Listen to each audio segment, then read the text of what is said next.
Ya ışığı bekleyin be. Işığı bekleyin be. Yeşil yanıyor. Hop.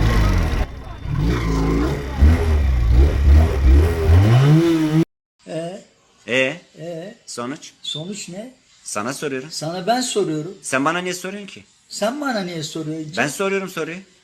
Soruya soruyla cevap verme. Nasıl soruyla cevap verme?